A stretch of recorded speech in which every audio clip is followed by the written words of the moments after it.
Magandang umaga po. Narito po ang mga tampok na balitang sports sa araw na ito. Matapos na ma-layoff ng 7 buwan sanhi ng dinanas na elbow injury, nagsimula nang magpapawi si WBC minimum weight contender Denver Coelho. At ang isa sa mga ikinakasabilang possible comeback opponent ng Ilonggo fighter ay si Walter Rojas ng Argentina. May report si Cristabel De Leon. Naghahanda na para sa kanyang ring return si Pinoy WBC minimum weight contender Denver Coelho. Ang 27-year-old Ilonggo puncher ay huling pumanhik ng ring noong June 28, 2013 at ito ay nang sagupain niya ng may iniindang injury sa balikat si Chinese champion Zhong. Dapat sana ay susunod na buwan na ang comeback fight ni Coelho pero hindi siya binigyan ng clearance ng kanyang mga doktor dahil sariwa pa ang sugat sa kanyang naoperahang balikat. Dapat ayun sa ko, kaso lang hindi matuloy dahil hindi ako pinayagan ng doktor.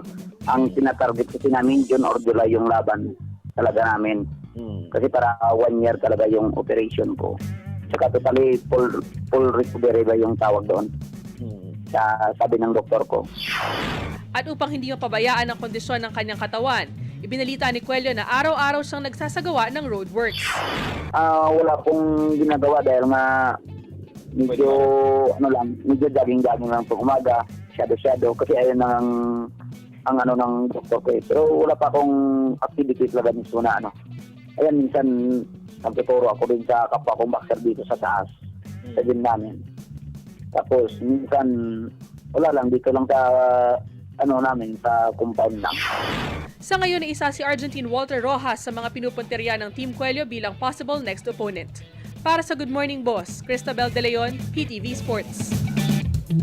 Sa basketball, tila tikom naman ang bibig ng Alaska Aces sa tanong ng mga fans kung tama ba na itaon sa crucial match kontra Global Port Batanguer ang pagkastigo kay reigning rookie of the Abueva. Dahil sa hindi paggamit kay Abueva, lumasap ng 88-91 loss ang Alaska sa kamay ng Global Port na posibleng mag-eliminate sa kanila sa PBA Philippine Cup. Narito ang report ni Ednel Bejones.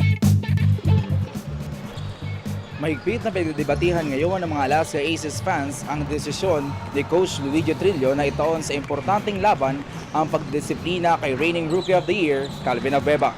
Ang tinaguriang The Beast ay hindi nakadalo sa team practice ng Alaska noong Sabado kaya't nagpasya si Trillo na huwag siyang gamitin sa crucial match kontra Global Port Batanguer kahapon kung saan lumasap sila ng 88-91 loss. Kung disciplinary action naman yung inano ng management nila, okay lang yung kumbaga parang may responsibility rin yung siguro parang kasi parang napasama yung image ng Alaska sa nangyari nung sa Meralco, di ba?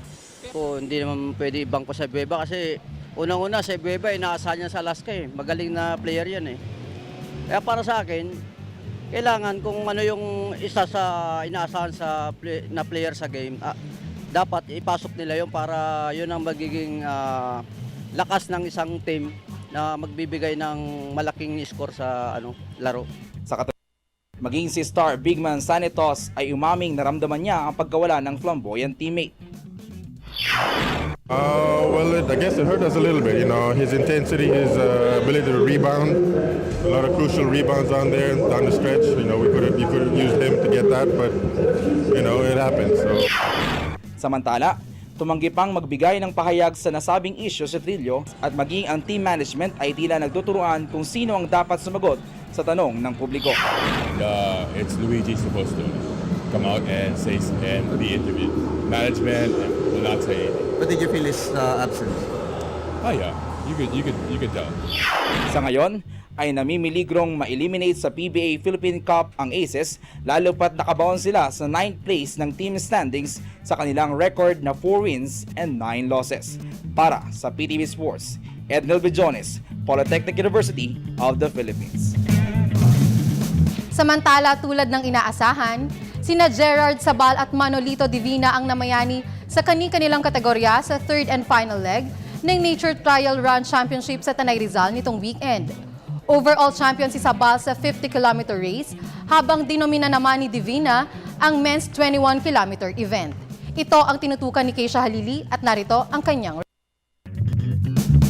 Muling nagpamalas ng dominasyon sa third and final leg ng Nature Trail Run Championships sa Daranac Falls sa Tanay Rizal si veteran internationalist Gerard Sabal.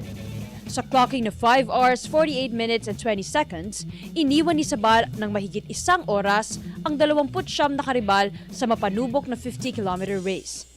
Tumapos na runner-up si British Lee McMeekin, habang ang isa pang Pinoy na si Thomas Cobise naman ang kumumpleto sa podium.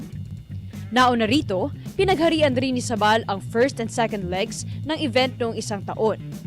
Bukod kay Sabal, kumumpleto rin ng sweep sa men's 21-kilometer race si Manolito Divina na nagrehistro ng clocking na 2 hours, 5 minutes and 25 seconds sa third leg.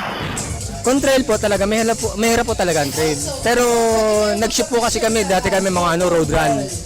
Mas maganda kasi yung mas maganda ang trail kaysa sa road run. Dito talaga makikita mo yung ecosystem natin na parang nakikisabay ka sa ng kalikasan. Sana nga marami pang mag-join sa ganitong klaseng event kasi ito yung cheapest tsaka fun na para maging healthy ka. Same time, yung benefit na makukuha is napakalaki. Samantala, pinagreynahan naman ni Lady May Serrano ang women's 21-kilometer race sa oras na 1 hour, 59 minutes and 45 seconds. Pero hindi ito sapat para maagaw niya ang overall championship mula kay first and second leg winner Alexandra Ahayon. Sa panayam ng PTV Sports, inihayag ni race director Alvin Valderrama na ang one-day event ay isang paraan para mulat nila sa publiko ang importansya ng pag-aalaga sa kalikasan. Actually, ang una nga talaga namin is environmental awareness. Kasi ang Sierra Madre Mountains, yun ang nagpo-protect sa Metro Manila. Ibig sabihin, pag may mga may bagyo, so ang Sierra Madre Mountain Ranges, yun ang bumabasag sa bagyo. Then, ang pinopromote namin ang trail running para i-promote din namin ang sport tourism ng Tanay Rizal. Ang mga tumayong overall champion sa 3 kategorya ang opisyal na kakatawan sa Pilipinas sa international trail run competitions na idaraos sa Hong Kong sa buwan ng Marso. Para sa Good Morning Boss, Keisha Halili, PTV Sports. At yan po ang mga tampok na balitang sports ngayong umaga. Ako po si Hazel Ann Salubon para sa Good Morning Boss.